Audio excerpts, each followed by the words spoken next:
Boa noite a todos. É um prazer estar aqui com vocês mais uma vez, né? Mais uma ocasião. A gente se encontra aqui com essa turma tão bacana da Colmeia, onde eu já estou morrendo de saudades, né? De estar aí com vocês nos dias, nas terças-feiras, né?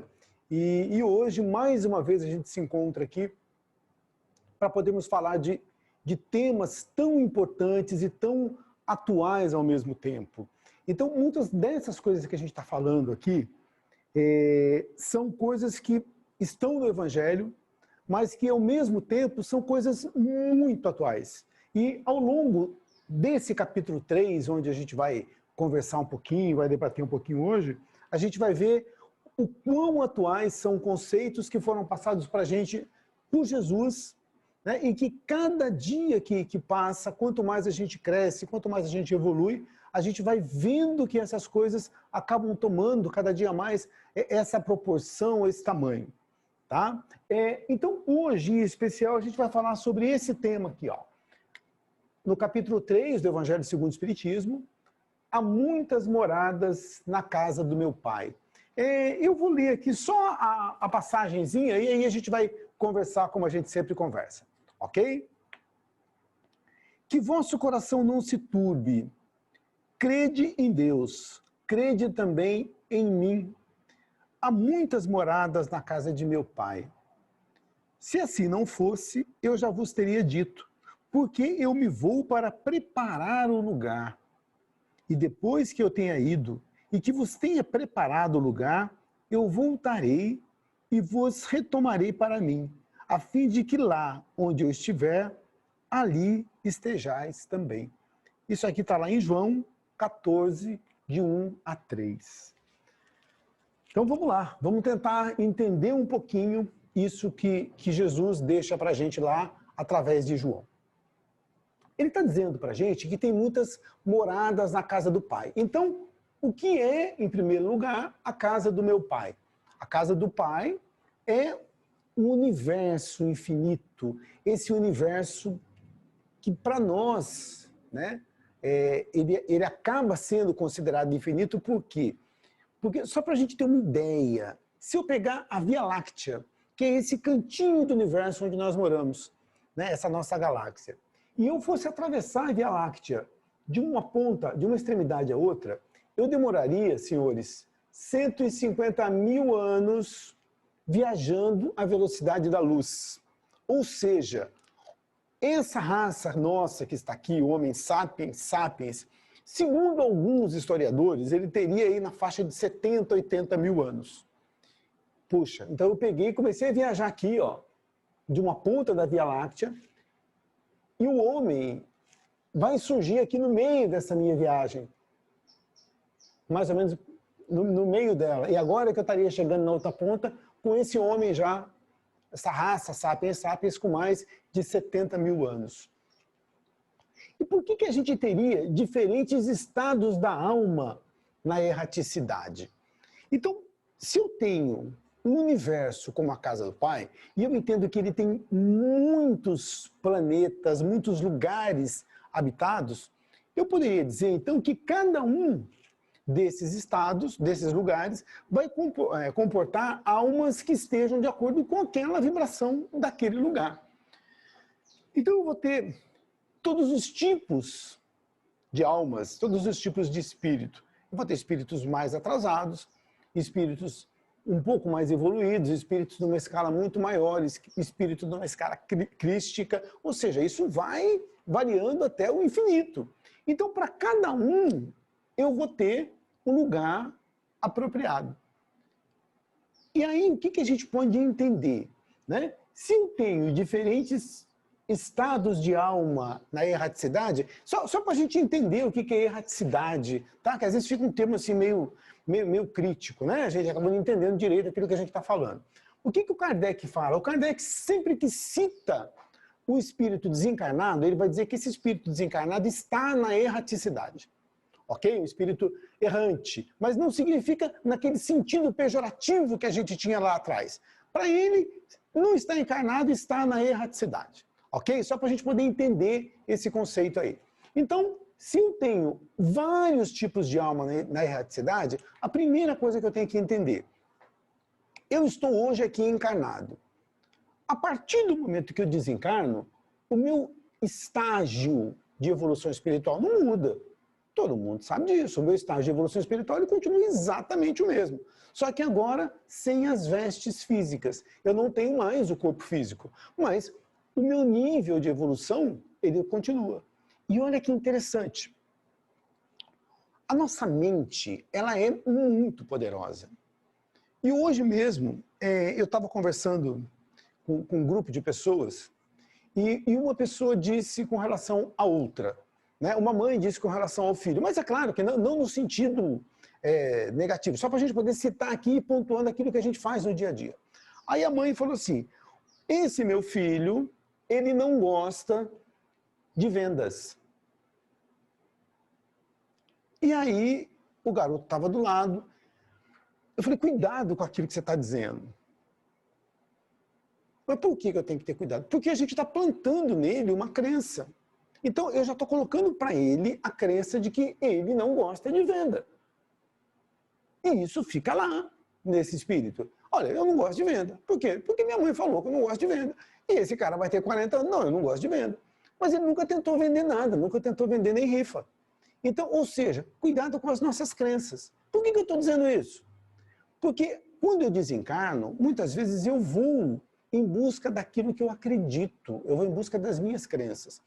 Tem uma obra do André Luiz, se eu não me engano, é Os Mensageiros, que fala que muita gente ele está mostrando, o mentor está mostrando o lugar para o André, e aí existem algumas pessoas dormindo.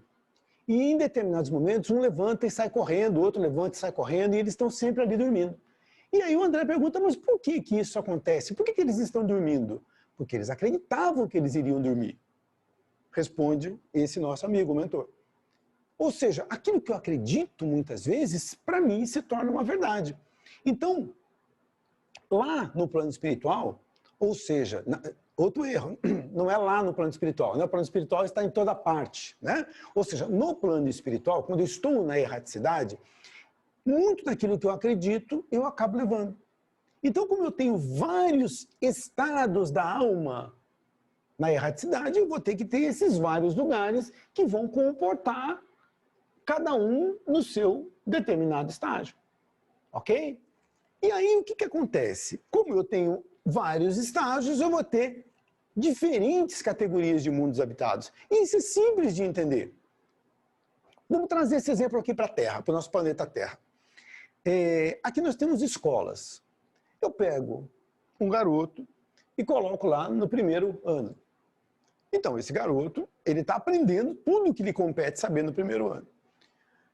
Se eu botar esse garoto no quinto ano, com certeza ele não vai acompanhar, porque ele teve toda aquela base do segundo, terceiro, quarto ano que ele perdeu. Então, se eu jogo ele no quinto, a não ser que ele seja um gênio, ele não vai acompanhar, né? Porque ele não tem embasamento para aquilo. Ou seja, vamos tentar imaginar aqui, a grosso modo, que cada mundo desses seria como se fosse um ano de escola. Então, à medida que eu estou evoluindo, eu vou mudando para mundos melhores, eu vou mudando para classes melhores, em termos de evolução. Só que tem um detalhe, quanto mais aumenta essa minha evolução, quanto mais aumenta o meu discernimento, quanto mais aumenta esse meu nível de consciência desperta, o que vai acontecer? Aumenta a minha capacidade de escolha, aumenta o meu livre-arbítrio e, ao mesmo tempo, aumenta a minha responsabilidade sobre aquilo que eu escolho.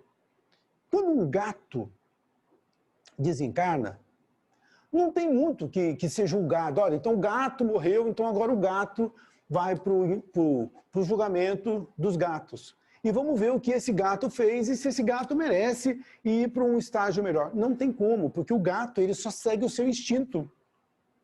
Ele não tem livre-arbítrio nesse aspecto. O homem tem. O homem é livre. Então, como ele tem esse direito a escolhas, então ele vai ter que arcar com a responsabilidade das escolhas que ele faz, simples assim. Eu posso fazer tudo, lembra de Paulo? Eu posso fazer tudo, mas nem tudo me convém. Tudo me é possível, mas nem tudo me convém. Então eu vou ter que entender aquilo que é possível, aquilo que é bom para mim. Ou seja, eu tenho que começar a medir, né, as minhas atitudes, as minhas escolhas. E aí, dentro dessas diferentes categorias de mundos habitados, o que a gente tem? Eu tenho lá, por exemplo, lembra que eu citei do Homo sapiens sapiens, 70 mil anos? Eu vou citar para vocês aqui um escritor, ele chama Yuval Noah Harari. O que o Harari faz?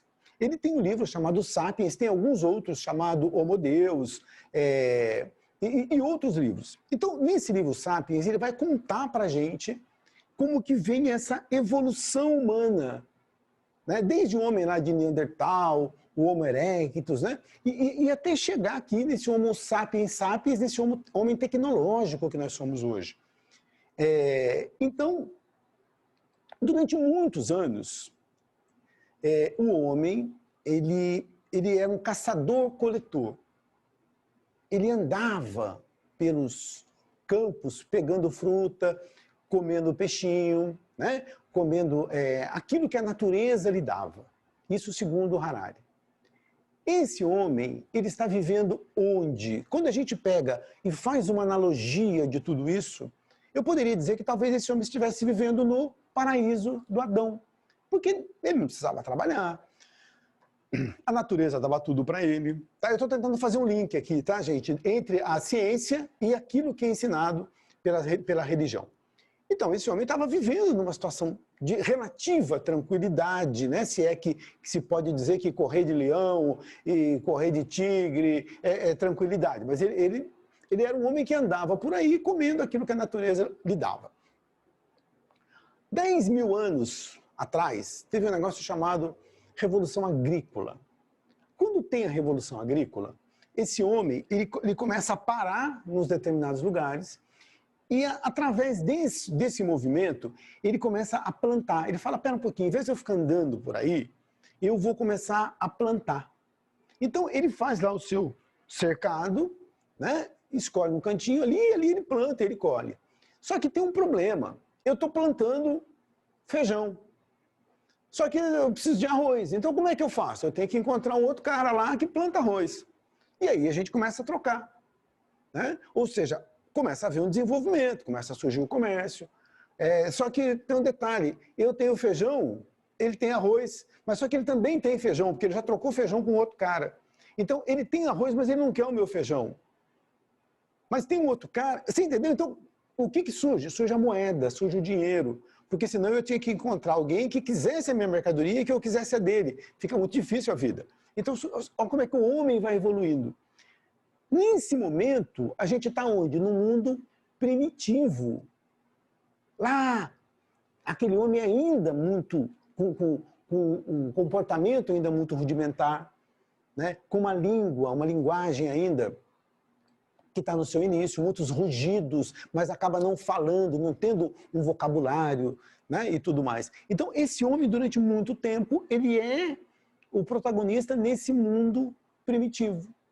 Nesse mundo onde se morria com 20 e poucos anos, com 30, né, no máximo, nesse mundo da lei do mais forte, desse mundo do salve-se quem puder, desse mundo onde o indivíduo ele valia de acordo com a sua força. Se ele é fraco, ele é dominado facilmente pelo outro. Se ele é mais forte, ou seja, a lei do mais forte, né, pelo menos fisicamente falando. À medida que o planeta foi evoluindo, e esses espíritos que aqui estavam foram alcançando uma elevação um pouquinho maior, isso foi mudando.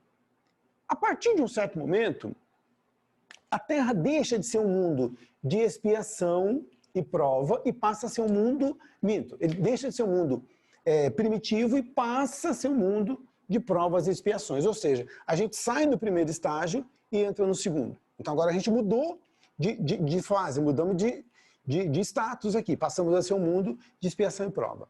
Quando a gente pega, por exemplo, aquele mundo lá da época de Jesus, ou um pouquinho antes, 3.300 anos atrás, época de Moisés. Moisés está mais ou menos 1.300 anos antes de Jesus.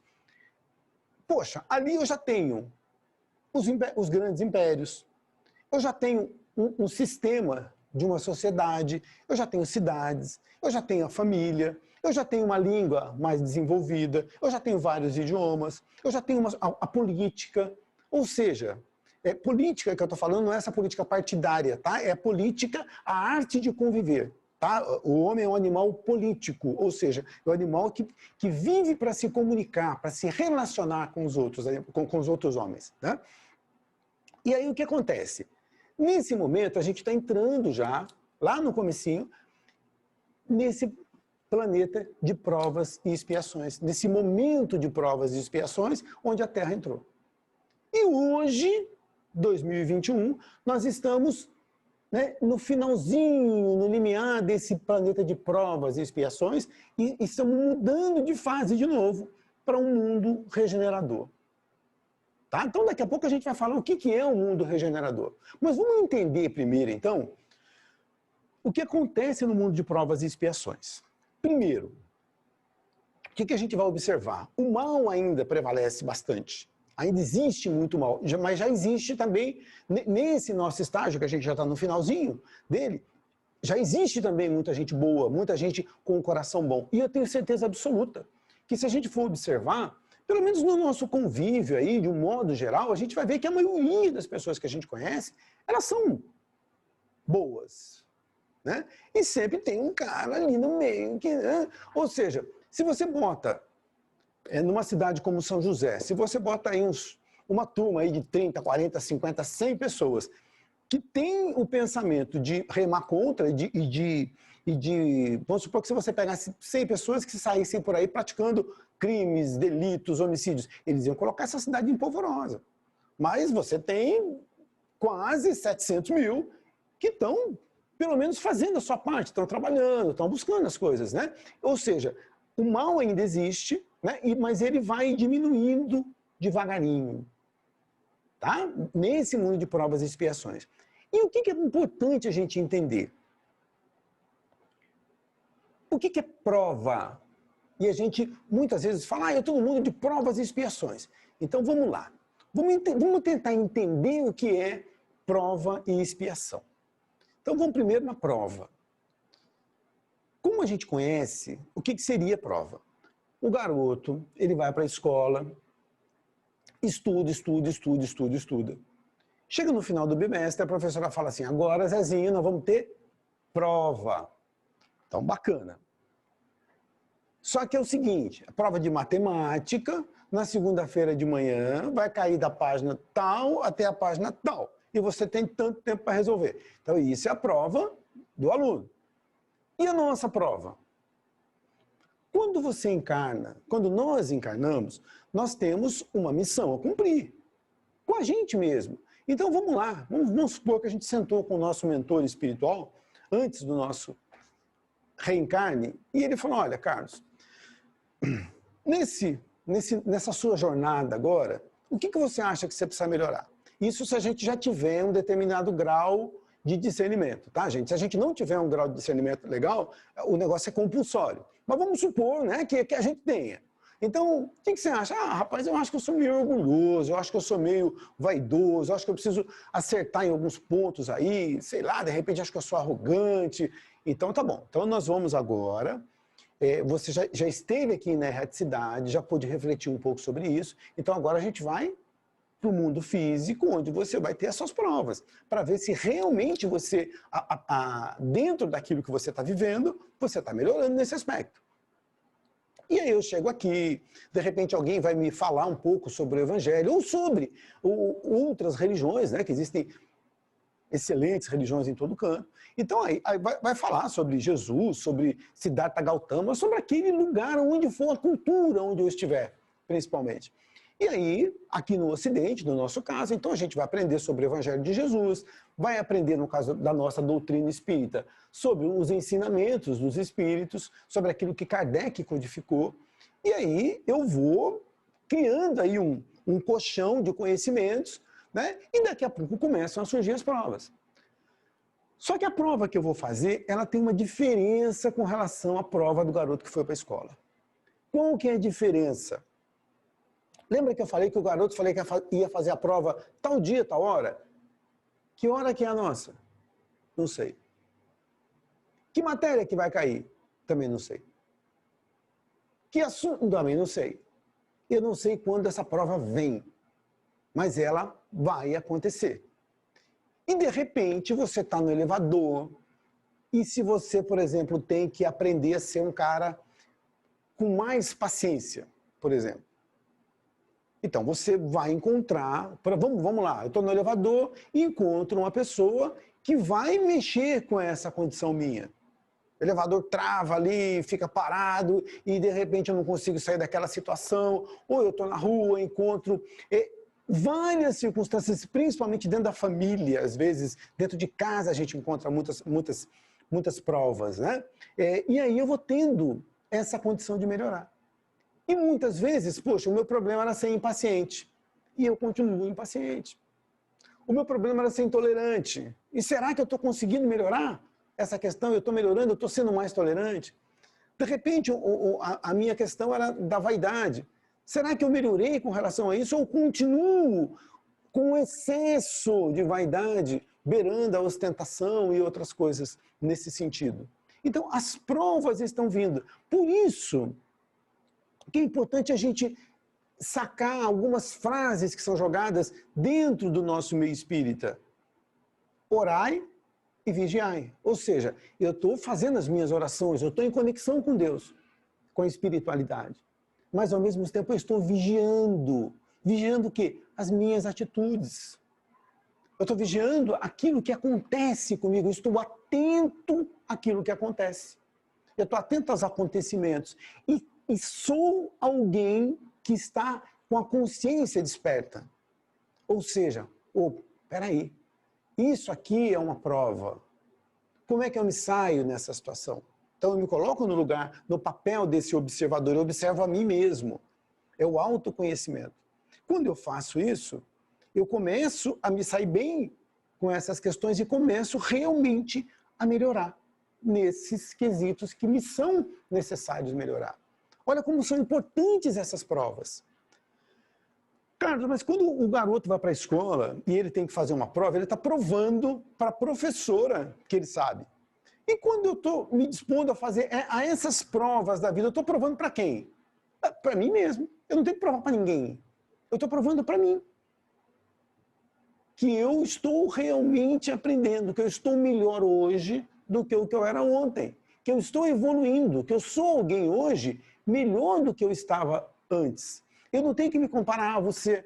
Eu não tenho que me comparar ao João, ao Antônio, ao Benedito. Eu tenho que me comparar a mim mesmo, para ver se eu estou conseguindo essa melhora, esse crescimento moral.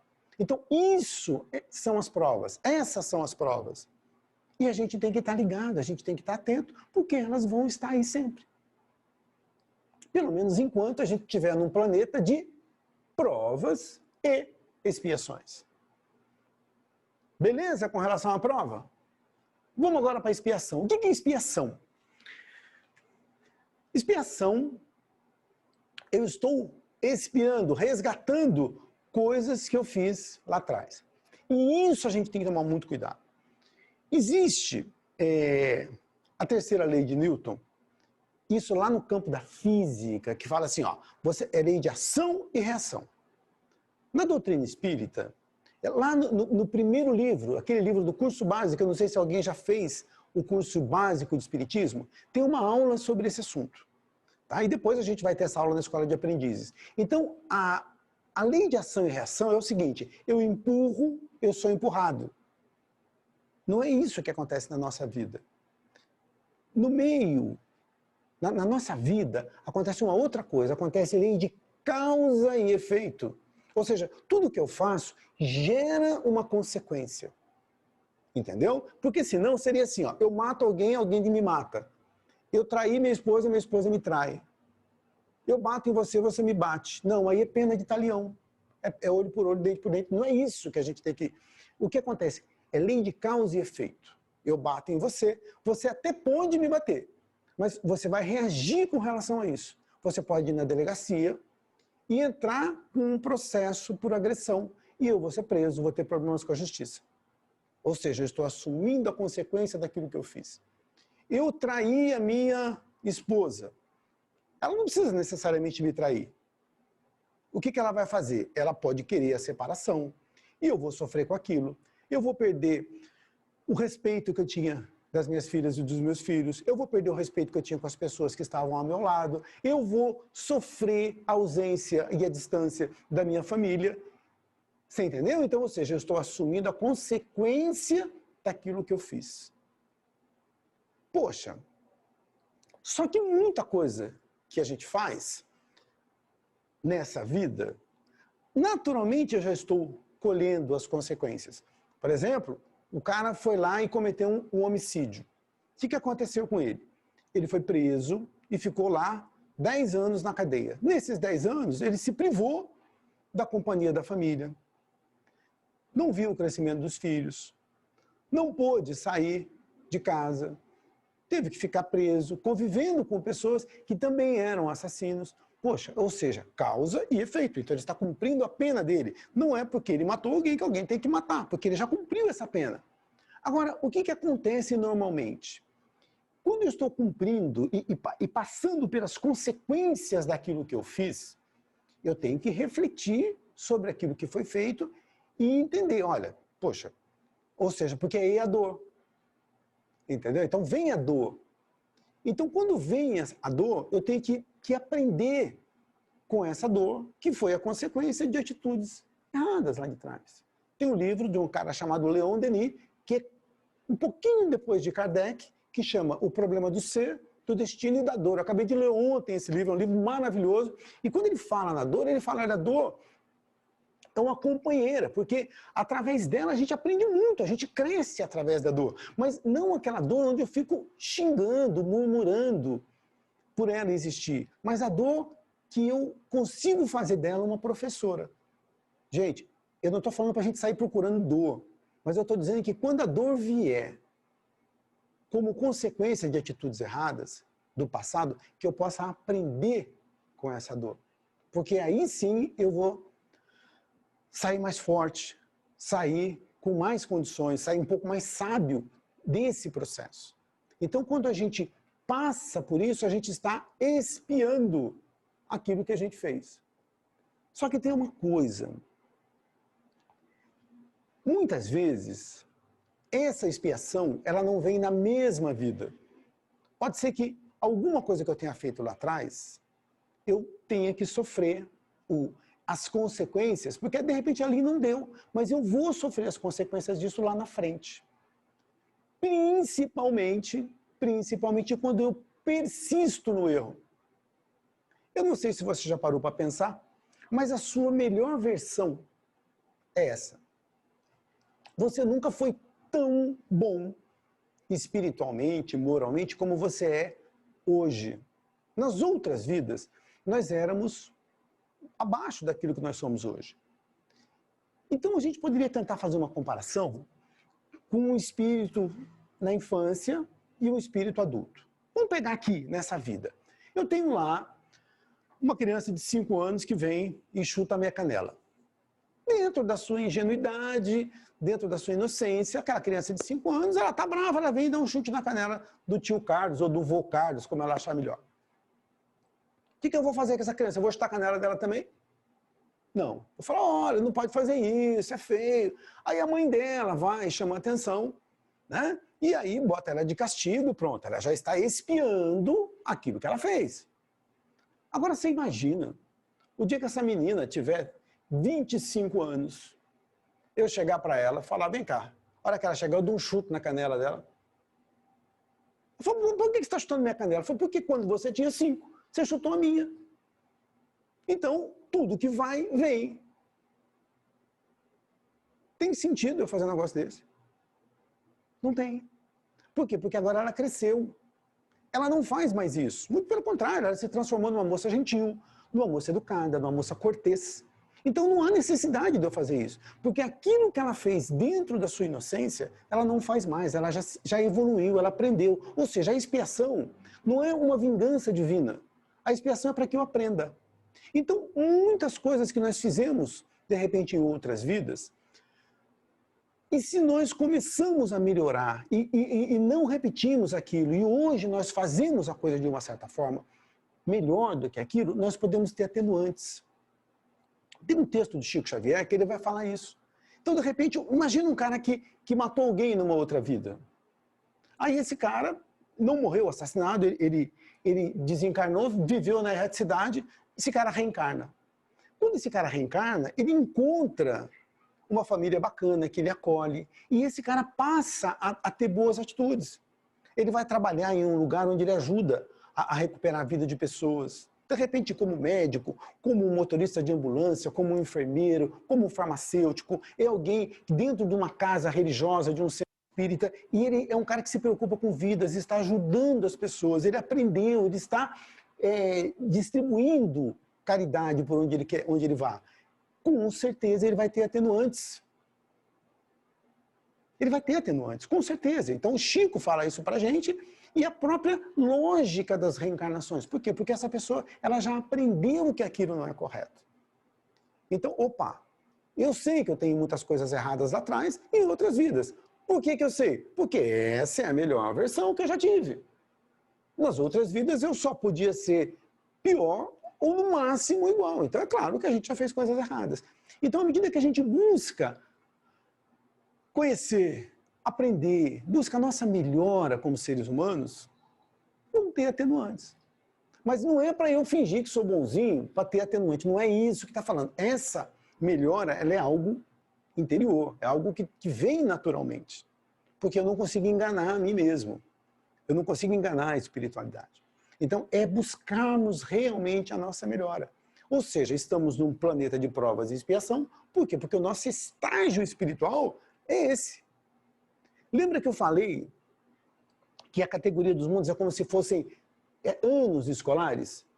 Poxa, você imagina se eu estou num planeta de provas e expiação, mas quero estar num mundo mais... Olha, eu acho que eu já devia estar na esfera crística.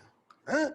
Então, vamos supor que fosse possível eu estar nesse mundo, eu não teria a mínima condição de acompanhar os pensamentos, as ideias dessas pessoas. É como eu tirar um garoto do terceiro ano do ciclo básico e colocar ele junto com a turma do ITA. Ele vai ficar olhando e vai falar, poxa, o que eu estou fazendo aqui? Eu não entendo o que esses caras falam. Ou seja, segundo Einstein, a evolução não dá saltos, a gente tem que ir passo a passo. A gente tem que ir aprendendo, né, com a vida, com os momentos, com tudo aquilo que acontece, inclusive com isso que está acontecendo hoje. Essa pandemia que vem assolar o planeta inteiro, ela deve servir para ensinar alguma coisa para nós, tanto como espécie, como quanto individualmente. Será que eu estou sendo um cara, nesse momento de pandemia, será que eu estou sendo alguém que tem equilíbrio? Será que eu estou sendo alguém equilibrado? Será que eu estou sabendo fazer as coisas da melhor forma possível? Será que eu estou sendo alguém que através de tudo isso, estou sendo um ser humano melhor? Você entende o que eu quero dizer? Porque muitas vezes, numa situação dessa de pandemia, eu posso saber quem eu sou. Poxa, como que eu sou? Como que eu reajo a essas situações? Será que eu estou conseguindo um ponto de equilíbrio? Ou eu estou desesperado? Eu não estou falando preocupado todos estamos. Será que eu estou desesperado? Será que eu estou negligenciando, fingindo que não está acontecendo nada? Será que eu estou num desses extremos? Ou será que eu estou buscando um ponto de equilíbrio?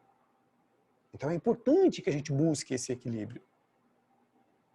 Né? Ou seja, eu estou onde eu deveria estar.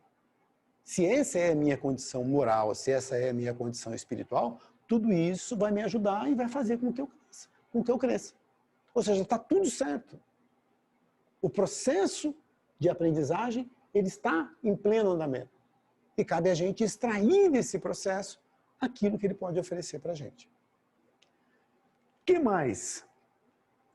A Terra, como é esse planeta de provas e expiações, tem espíritos como nós. Então é claro que aqui a gente sempre vai ter algum tipo de problema. Por quê? Porque somos todos espíritos ainda imperfeitos, que estão buscando a sua melhora. Então, poxa, a gente às vezes fala muito mal, fala assim, o brasileiro, ele é assim, assim, assado, como se não fôssemos brasileiros. As pessoas são assim, como se nós não fôssemos parte de tudo isso. Ou seja, nós somos parte de tudo isso, tá? E se eu acho que eu sei mais, então eu devo ensinar aqueles que eu presumo que saibam menos. Através do quê? Através do meu exemplo. Não é através de palavras, é através do meu exemplo. Então, se eu acho que eu estou acima das outras pessoas, que o meu exemplo, então, seja para elas uma luz.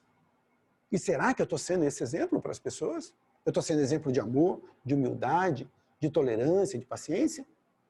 Então, é uma pergunta que eu vou fazer para mim mesmo. São os questionamentos que eu jogo para mim mesmo. Porque eu achar que sei e só ficar apontando o dedo e mostrando defeito aqui e ali, será que isso realmente é saber? Será que isso realmente é ser uma luz? Ou é mais um apontando o caos? Então é importante a gente entender tudo isso. Depois que a gente sai desse mundo de expiações e provas, e a Terra está saindo, né? Como a gente falou no início, a Terra já está mudando de fase, daqui a pouco ela deixa de ser um mundo de expiação e prova e passa a ser um mundo regenerador. O que a gente tem que entender? Eu não estou falando que o Carlão, esse que vos fala, vou passar a ser um espírito regenerado. Não. Eu estou falando que a Terra, o planeta Terra, ele passa a ser um planeta regenerado. E quem fica aqui nesse planeta regenerado? Aquele espírito que tiver condições de ficar. Porque senão, é o contrário do que eu falei naquela hora. Eu tenho um planeta regenerado e tenho o Carlão dando problema. O que eu faço com o Carlão? Tiro o Carlão, porque ele é o cara que está destoando. Então, se eu quero continuar nesse planeta regenerado, e só para a gente entender, não é do dia para a noite, olha, a partir de terça-feira a Terra passou a ser um planeta regenerado. Não, não é isso. Isso é um processo, né? Então, de repente, a hora que a gente vê, já está no mundo regenerado. Existe um processo de transição. Tá, que deve demorar mais um tempo, segundo a literatura espírita, tá? Mais alguns anos. Então, isso vai mudando devagarinho. Mas uma coisa eu já parei para pensar. Todo mundo sabe que tem uma fila grande para encarnar. Tem uma fila bem grande. E, geralmente, quando a gente desencarna, até a gente voltar a encarnar, demora um tempinho. Será que se eu desencarnar daqui a pouco e ficar nessa fila de novo, será que quando eu voltar ainda dá tempo de pegar a Terra provas de expiação? Ou de repente ela já vai estar no regenerado? E se ela já estiver no regenerado, será que eu vou estar à altura de reencarnar aqui? Você já reparou a garotada que está chegando aí, essa geração alfa que está chegando? Que já são pessoas com pensamento diferente? Pode ver essa garotadinha que está chegando. Tem uns que está meio complicadinho ainda, mas uma boa parte já são pessoas que têm um pensamento diferente daquilo que nós tínhamos há alguns anos. Então, será que eu vou estar em condição, se eu desencarnar amanhã? Eu não quero botar medo em você, mas talvez a gente esteja vivendo a última chance de continuar num planeta regenerador, que seja um mundo regenerador. Talvez seja essa a última oportunidade de um mundo de expiação e prova. E se eu não tiver altura de estar nesse mundo de regenerador, o que vai acontecer comigo? Eu vou ter que procurar um lugar que esteja à minha altura. Ou seja, como existem muitas moradas na casa do Pai, pode ficar tranquilo, que aí a gente vai encontrar um planeta de expiação e prova para a gente poder encarnar. Ou seja, a gente continua dentro desse mesmo patamar. Então, qual que é a ideia? É que a gente melhore. Mas não é para ir para um lugar melhor, é para continuar aqui. Porque aqui vai passar a ser um planeta melhor, um planeta regenerador. Então, é buscar a nossa melhora moral, a nossa melhora espiritual. E como é que eu faço isso? Tem várias formas da gente fazer. A primeira delas, o Evangelho. O Evangelho está dizendo aí, olha, você tem que amar as pessoas. Você tem que orar e vigiar. Amai-vos e instruí-vos. Vamos tentar buscar dentro de cada uma dessas frases a essência que elas têm. Amai-vos e instruí-vos, ou seja, ame as pessoas que estão ao seu redor, mas também nunca se esqueça de se instruir, de crescer, de buscar o conhecimento. Então, quando a gente faz tudo isso, buscando através do Evangelho, buscando através do autoconhecimento. Lembra que eu falei do papel do observador, aquele que se observa e vê que muitas vezes está fazendo coisas que não deveria fazer. Então, quando a gente busca autoconhecimento, busca o Evangelho, busca praticar a caridade, busca praticar o perdão, né? Ou seja, eu estou me transformando em alguém mais consciente, em alguém melhor. E aí, talvez eu tenha condições de estar nesse planeta, nesse mundo mais evoluído. Só depende da gente. Só depende da gente praticar esse amor que Jesus ensina pra gente. Só depende da gente arregaçar as mangas e buscar o conhecimento. E botar esse conhecimento em prática. No mundo regenerador, não cabe ninguém querendo levar vantagem sobre o outro. Por quê? Porque é um mundo onde vai haver um pouco mais de justiça do que existe aqui. Ainda não é a perfeição, mas vai ser um mundo mais justo. Não cabe ninguém praticando maledicência. Não cabe ninguém julgando o outro em todo momento.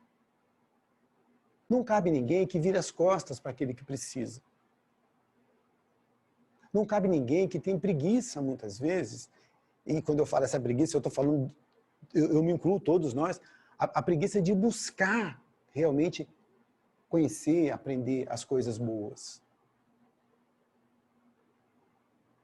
Então, se nós queremos estar no mundo regenerador, é isso, é seguir o Evangelho do Mestre e buscar levar o amor em cada coisa que a gente for fazer. Eu buscar a centelha divina que existe dentro do coração do meu irmão, daquele que se opõe a mim, daquele que é diferente de mim. Aí sim, eu vou estar trabalhando para merecer estar no mundo regenerador. Ok? Eu vou fazer uma oraçãozinha rápida aqui para que a gente possa então encerrar o nosso Evangelho. Nós agradecemos a Deus, a Jesus e a toda a espiritualidade por mais essa oportunidade que nós tivemos de refletir um pouquinho sobre esse capítulo do Evangelho, que é um capítulo pequeno, mas ao mesmo tempo um capítulo tão denso, um capítulo que nos fala tanto sobre aquilo que nós devemos buscar. Nós pedimos à espiritualidade que possa amparar a todos aqueles que buscam o aprendizado, a todos aqueles que buscam o conhecimento. Vibramos por todos aqueles que sofrem, que passam por enfermidades, como acontece hoje em vários lugares. Vibramos pelos bolsões de pobreza que aumentaram nos últimos tempos. E vibramos por todas aquelas crianças que passam pela fome, que experimentam a miséria, por todos aqueles que passam pelas dificuldades nas prisões e em todos os lugares do mundo onde há necessidade de amor e de compreensão. Nós pedimos ao nosso querido Mestre Jesus que faça com que o seu amor possa se espalhar por todos os corações e que nós possamos encher os nossos corações desse amor e levar esse amor a todos os lugares onde for possível.